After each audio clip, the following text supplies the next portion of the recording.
구약성경 1173페이지 에스겔 16장 60절부터 63절까지 있는 말씀 같이 합독하겠습니다. 그러나 내가 너의 어렸을 때 너와 세운 언약을 기억하고 너와 영원한 언약을 세우리라. 내가 내 형과 아우를 접대할 때 내 행위를 기억하고 부끄러워할 것이라.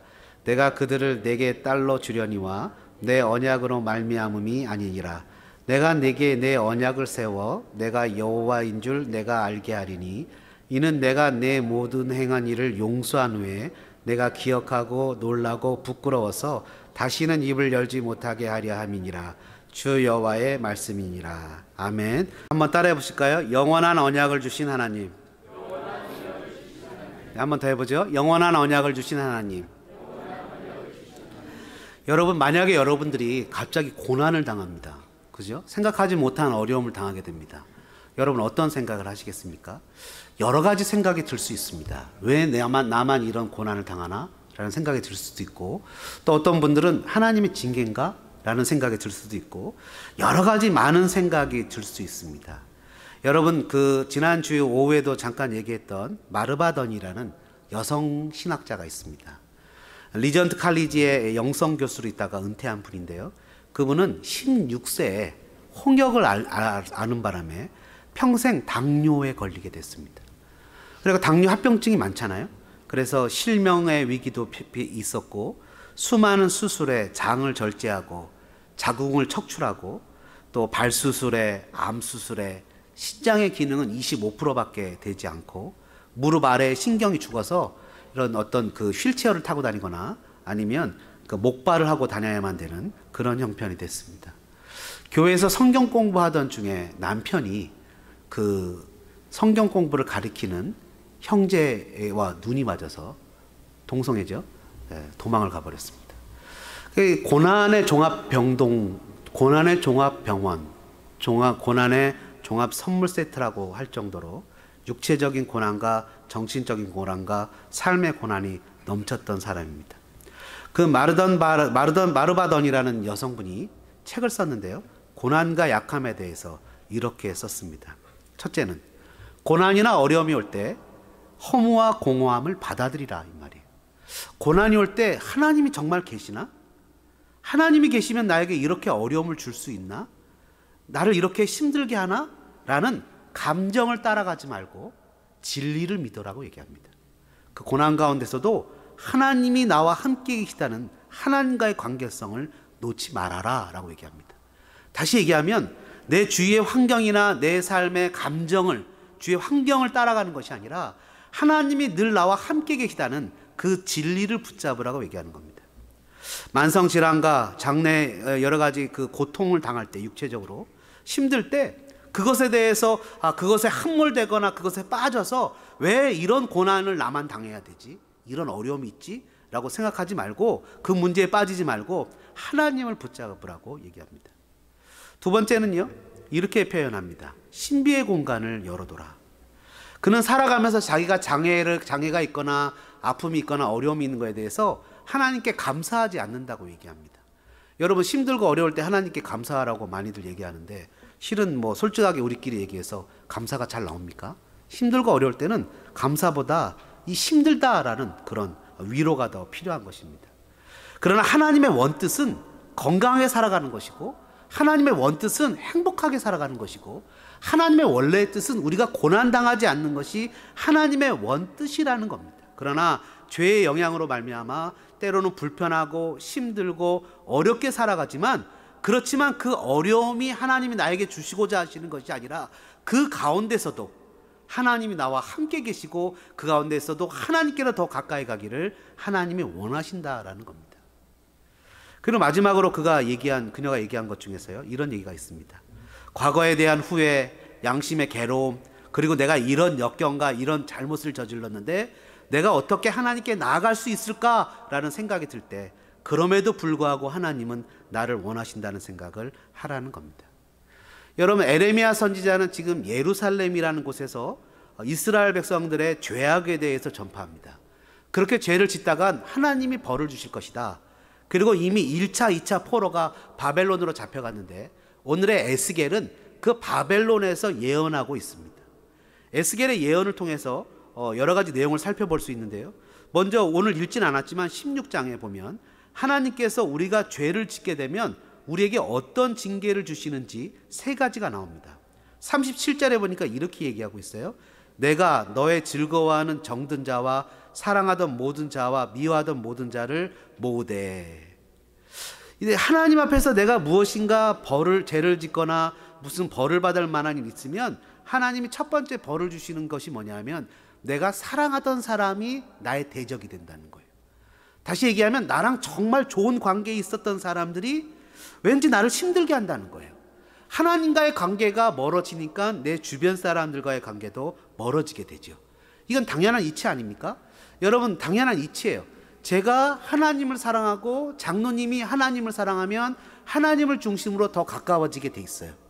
그러나 내가 하나님과 멀어지면 그분과도 멀어지는 것은 당연한 이치예요. 왜냐하면 하나님이 중심이기 때문에. 그러니까 하나님과 멀어지면 주변 사람과의 관계가 멀어집니다. 38절에 보니까 또 이렇게 표현하고 있어요. 하나님하고 멀어지게 되면 어떤 일이 생겨나냐면 39절이죠.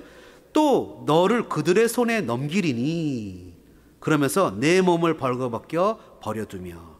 쉽게 얘기하면 창피를 당한다는 거예요. 사람들 앞에서 나의 명예가 때는 나의 위치가 위신이 그냥 주저앉고 떨어지게 되는 거죠. 사람들에게 인정받던 내가 인정받지 못하고 사람들 사이에서 함부로 다뤄지는 결과가 생긴다는 거예요. 그것도 내가 사랑하는 사람이. 하나님과의 관계가 멀어지니까 첫 번째는 사랑하는 사람이 나의 대적이 되고 두 번째는 내가 창피를 당하게 된다는 거죠. 세 번째는요, 40절에 나와 있는데 무리를 데리고 와서 너를 돌로 치며 칼로 찌르며. 삶의 고난이 있다는 겁니다. 하나님과의 관계가 훼손되니까 감당하기 어려운 삶의 고난들이 있습니다. 이런 징계의 목적이 뭡니까? 43절에 보니까 이런 징계의 목적은 바로 이 징계의 목적은 회개하고 돌아오는 것이 징계의 목적이에요. 내가 잘못한 것을 주님 앞에서 고치고 돌아오는 거예요. 어렸을 때를 기억하지 못했기 때문이에요. 그러니까 그것을 기억하고 주님 앞에 돌아오게 하기 위한 거예요. 오늘 본문에 보니까 사람들은 어렸을 때를 기억하지 못하는데 60절에 보니까 그러나 내가 너의 어렸을 때와 너와 세운 언약을 기억하고 이렇게 표현합니다. 하나님은 기억하시는 거예요. 그래서 여러분, 하나님께서 영원한 언약을 우리에게 세우신 것은 한번 따라해 볼까요? 하나님이 우리를 아시기 때문입니다.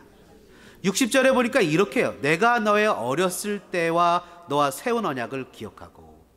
하나님이 우리의 어렸을 때를 remember, 기억한다라는 거예요. 어렸을 때는 언제죠? 어렸을 때는요, 16장 3절에 보니까 이렇게 나옵니다. 이르기를 주 여호와께서 예루살렘에 관하여 이같이 말씀하시되 내 근본가 난 땅은 가나안이고 내 아버지는 아모리 사람이고 내 어머니는 헷 사람이라. 이게 무슨 말이죠? 내가 너 어렸을 때를 아는데 네 어렸을 때의 출신 성분은 헷 사람이고 가나안 사람. 다시 얘기하면 하나님이 멸망시키기로 작정한 가나안 7족속과 똑같이 멸망의 자녀였다는 거예요. 네 스스로가 구원을 받거나 무엇인가를 해결하거나 하나님께로 가까이 올 수 있는 존재가 아니라 모든 사람이 죄를 범하였음에 하나님의 영광에 이르지 못했다는 로마서의 말씀처럼 스스로는 그 무엇도 하나님께 나갈 수 있는 자격이 없는 자라는 거예요. 에베소서의 표현을 빌리자면 하나님의 진노가 퍼부어질 영원한 지옥불에 이를 그런 존재였다는 거예요. 이런 존재를 하나님께서 구원하셨다는 거죠. 이런 존재를 하나님이 구원하셔서 은혜를 주셨다는 거예요. 그러니까 여러분, 내가 무슨 의를 행할 수 있겠습니까? 내가 무엇을 해서 구원을 받을 수 있다고 생각하십니까? 여러분, 구약 성경에 보니까 이사야서인가요? 우리의 의는 더러운 옷과 같다고 이렇게 표현했습니다. 내가 무엇인가를 해서 나의 의를 나타낼 수 있는 것은 아무도 없어요. 구원은 하나님의 은혜입니다. 구원은 하나님의 은혜죠. 구원받은 자가 감사해서 선행을 할 수도 있고 안 할 수도 있어요. 얘가 내 아들인데 아빠 고마워요. 나를 낳아줘서 고마워요. 하고 아빠 생신 선물을 사줄 수도 있고 안 사줄 수도 있어요. 안 사준다고 남의 자식입니까? 그래도 내 자식이에요. 교육을 못한 내 탓을 해야죠. 그게 내 자녀잖아요. 하나님이 우리를 구원해 주신 것은 하나님의 전적인 은혜죠. 근데 그 행위가 따라야 된다고 얘기하는 것은 천주교 교리입니다. 천주교는 행위가 따르지 않으면 구원을 잃어버린다, 구원 얻지를 못한다고 얘기를 해요. 그럼 어떻게 하죠? 남아있는 사람들이 연복에 돈을 넣어서 이 연옥에 있는 사람을 천당으로 올려야 되는 거예요. 이상 야릇한 논리 아닙니까? 천하 인간에게 구원을 주실 만한 이름은 예수 그리스도밖에 없어요. 예수를 믿을 때 구원을 얻는 겁니다.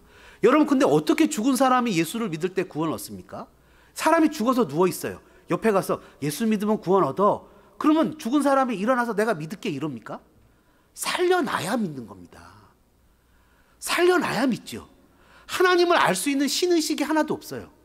하나님을 알 수 있는 것이 에베소서 2장 1절에 너희의 허물과 죄로 죽었다는 것은 뭡니까? 영적으로 완전히 죽었기 때문에 하나님을 알 수 있을 만한 파워가 나에게 하나도 없어요. 그러니까 하나님 일단 살려놔야 돼요. 그래서 에베소서 2장 8절에 뭐라 그래요? 믿음도 선물이라는 거예요. 일단 살려놓고 그 다음에 예수님을 믿게 해주는 거예요. 그래서 내가 예수를 믿고 있네. 내가 예수님을 알고 있네. 남들 다 열심히 나가서 돈 벌러 가야 되는데 내가 나와서 예배 드리고 있네. 이러면서 하나님에 대한 믿음에 감격하며 반응하는 거예요. 그래서 주님 뭐라 하냐면 내가 너의 어렸을 때는 안다는 거예요. 너는 죄인이었고 진노의 대상이었고 구원을 얻을 만한 어떤 조건이나 자격이 있는 자가 절대로 아니었다는 거예요. 그렇기 때문에 내가 영원한 언약을 줘서 네가 실수하고 넘어지고 다시 옛날 상태로 돌아와도 너를 리스토어, 회복시키겠다는 거예요. 그게 영원한 언약 아닙니까? 은혜가 아니면 수요일날 찬양 추워요. 에어컨 줄이세요. 찬양팀들은 이 찬양하고 내려가면 막 더워가지고 에어컨을 세게 키는데 얼어 죽습니다. 어른들. 어른들은 감기도 위험해요. 그러니까 에어컨 줄이세요. 네. 74도 이하로는 절대로 내리지 마세요. 75도. 어른들 힘듭니다. 젊으신 분들 좀 참으세요. 그 뭐라 그래요? 은혜 아니면 구원을 얻을 만한 자격이 없어요. 수요일날 우리가 은혜 아니면 뭐 살아갈 수가 없네. 그러니까 제 안에 카톡 앞에 딱 은혜가 아니면 뭐라고 이렇게 써놨더라고요. 그래서 저는 그 은혜를 바라보는데 별로 저에게는 은혜를 안 줘요. 은혜 아니면 살아갈 방법이 없는 거예요. 여러분, 우리의 어릴 시절을 주님이 아시는 거예요. 또 두 번째, 왜 주님이 우리에게 이런 영원한 언약을 주시느냐? 그것은 이 큰 첫 번째, 우리 어릴 적을 아시는데 첫 번째 어릴 적은 우리는 진노의 대상이었고 두 번째 어릴 적은 어떤 존재입니까? 4절과 5절에 보니까 16장 4절과 5절에 보니까 우리는 버려진 존재였대요. 근데 그냥 버려진 존재가 아니라 어떤 존재래요? 태어나서 애가 피도 안 닦았고 탯줄에 있는데 그냥 그 상태로 버려졌대요. 그래갖고 애가 울심도 없어서 다 죽어가게 생겼대요. 근데 주님이 뭐라 그러냐면 6절에 너는 피투성이라도 살 거야. 너는 피투성이라도 살 거야 하면서 우리를 살려냈대요. 하나님이 그래서 우리에게 은혜를 줬대요. 그러니까 성경에 이 에스겔 16장 4절 5절 6절에 우리가 어떤 존재였어요? 탯줄도 잘라낼 힘이 없고 버려져서 죽을 수밖에, 아니 이미 살아날 확률이 하나도 없는 그런 죽은 그런 존재였대요. 주님이 우리의 그런 어렸을 적에 시편의 표현을 빌리면 우리가 먼지뿐임을 아시기 때문에 하나님 우리를 구원하셨대요. 여러분, 주님이 우리에게 영원한 언약을 주신 것은 나에게 조건이나 나에게 무엇이 있어서가 아니라 영원한 하나님의 은혜라는 것을 깨닫길 바랍니다. 영원한 언약을 세우신 것은 두 번째는요, 오늘 본문 61절, 62절, 63절에 보니까 이렇게 써 있어요. 네가 내 형과 아우를 접대할 때 내 행위를 기억하고 부끄러워할 것이라. 내가 그들을 내게 딸로 주려니와 내 언약으로 말미암음이 아니니라. 내가 내게 내 언약을 세워 내가 여호와인 줄 내가 알리니 이는 내가 내 모든 행한 일을 용서한 후에 네가 기억하고 놀라고 부끄러워서 다시는 입을 열지 못하게 하려 함이니라. 주 여호와의 말씀이니라. 이건요, 그 앞에 44절부터 59절까지의 말씀을 요약한 거예요. 다시 얘기하면 이건 이 얘기예요. 뭐냐면 옆에 사마리아가 있어요. 소돔이 있어요. 그리고 예루살렘이 있어요.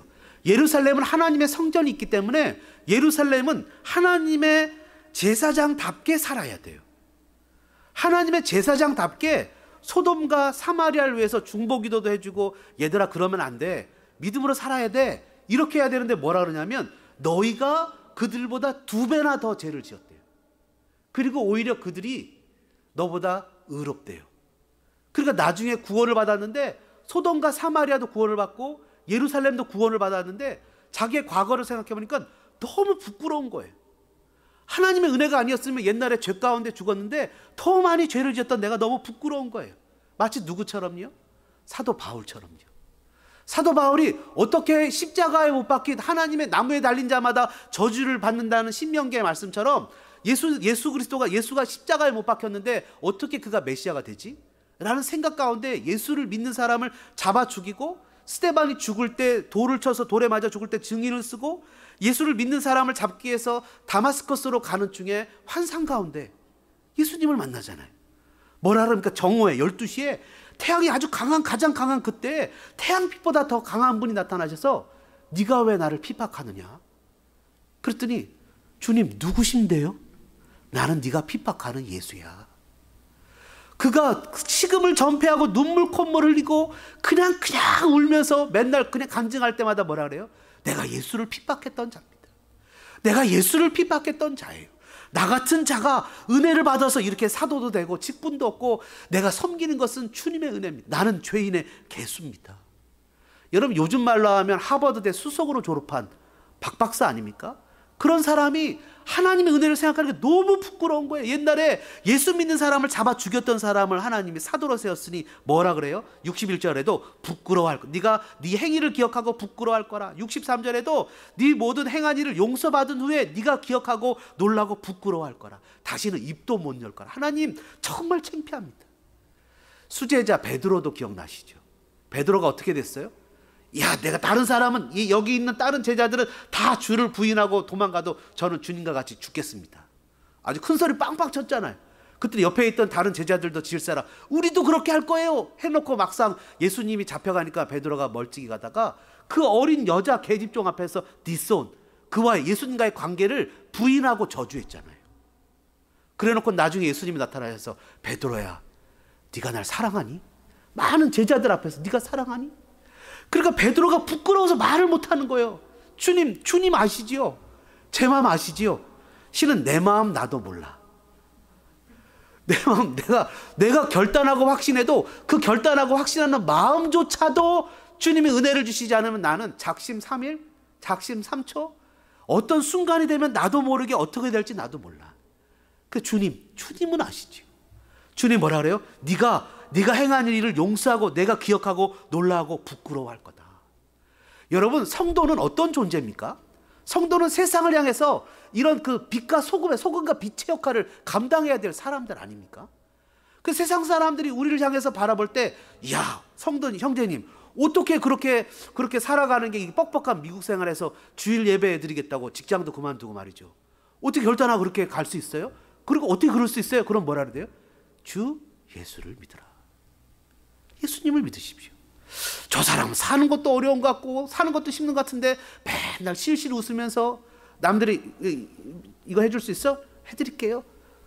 이거 해줄 수 있어? 해드릴게요. 아니 어떻게 저렇게 살아갔지? 주 예수를 믿으라. 여러분 어떤 분이 표현하기를 이렇게 표현해요. 잘 사는 게 있고 부자로 사는 게 있대요. 잘 사는 것은 릴레이션십이 굿이에요. 사람과의 관계가 좋고 살아가는 모양이 편해요. 근데 부자로 사는 것은 돈이 많은 거예요. 근데 부자가 자살하는 사람도 많잖아요. 그래서 잘 사는 사람이 있지만 부자가 아닐 수 있어요. 그죠? 가난할 수 있어요. 잘 살지만 부자일 수 있어요. 그럼 정말 좋겠죠? 여러분 그런 복을 받으시길 축복합니다.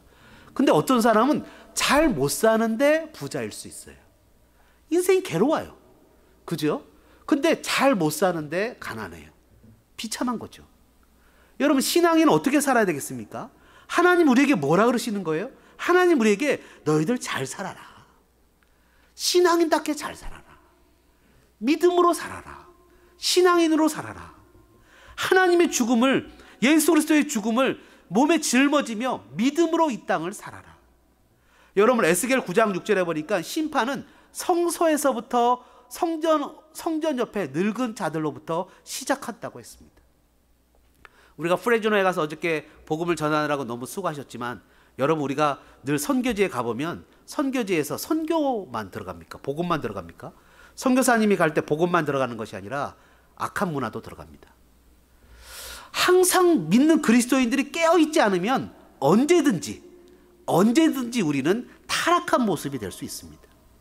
믿는 그리스도인들이 주님의 말씀으로, 주님께 드리는 기도로, 주님과 동행하는 삶으로 우리 스스로를 겸비해서 겸손한 모습을 가지 않으면 언제든지 우리는 성전 앞에 있는 늙은, 죄 짓는, 죄를 이렇게 퍼뜨리는, 에레미야 23장 15절 하반절에도 이렇게 나와 있죠. 이는 사악이 예루살렘 선지자들로부터 나와서 온 땅에 퍼짐이라. 여러분, 소돔과 고모라가 왜 멸망했어요? 의인이 없어서 멸망했어요. 죄는 항상 많습니다. 죄는 항상 관영하고 창궐하고 죄인은 언제나 넘쳐나게 돼 있어요. 근데 세상이 왜 멸망하지 않습니까? 바로 믿는 그리스도인들 때문에 그렇습니다. 초반에 저는 여러분들에게 연약함과 고통에 대해서 얘기했습니다. 누구나 다 연약할 수 있어요. 누구나 다 고통이 있을 수 있어요. 몸이 힘들고 아플 수 있어요. 질병이 있을 수 있어요. 80이 다 되신 목사님의 설교를 들을 기회가 있었는데요. 그분이 뭐라 그러시냐면 80이 다 돼서 살아간다는 건 정말 힘이 든다는 거예요. 여기저기 안 아픈 데가 없다는 거예요. 그냥 그것을 받아들이고 견디고 하나님을 바라보고 믿음으로 살아가는 것이지, 아픈 것만 생각하면 하루도 편할 수가 없다는 거예요. 여러분, 주님은 우리에게 영원한 언약을 주셨습니다. 왜냐하면 우리가 연약하기 때문이죠. 우리에게 고통이 있기 때문이죠. 우리가 견뎌야 될 몫이 있고 때로는 좌절하고 실수하고 넘어지기 때문이죠. 마태복음 26장에 예수님께서는 제자들에게 떡을 주시고 축사하시면서 이렇게 얘기하셨습니다. 받아서 먹으라. 이것은 내 몸이니라. 또 잔을 가지시고 감사기도 하시고 제자들에게 주시며 말씀하셨습니다. 이것은 죄사함을 얻게 하려고 많은 사람을 위하여 흘리는 바 곧 나의 피, 언약의 피니라. 결국 영원한 언약은 돌이킬 수 없는, 다시 한번 타락할 수 없는, 아니 그리스도를 떠날 수 없는 영원한 이 언약은 바로 예수 그리스도 자신이었다는 것을 알게 됩니다. 주님이 우리에게 자신의 전부를 주었습니다. 예수 그리스도 자신을 우리에게 주었습니다. 피덩이고 갓난아기로 죽을 수밖에 없고 하나님의 진노의 대상이었던 저와 여러분에게 예수 그리스도 자신을 주시고 예수 그리스도로 말미암아 이 땅을 그리스도인답게 살아가도록 우리에게 말씀하시는 겁니다. 사랑하는 소망장로교회 성도 여러분, 여러분의 삶은 어떠십니까? 여러분은 세상에 믿는 사람들과 구별된 삶을 살아가고 있습니까? 아니면 그들과 똑같이 나의 이익을 추구하며 살아가고 있습니까? 이 시간에 우리에게 영원한 언약을 주신 예수 그리스도를 기억하며 믿음으로 주님과 동행하는 삶을 살아가는 저와 여러분들 되어주시기를 주님의 이름으로 축원합니다.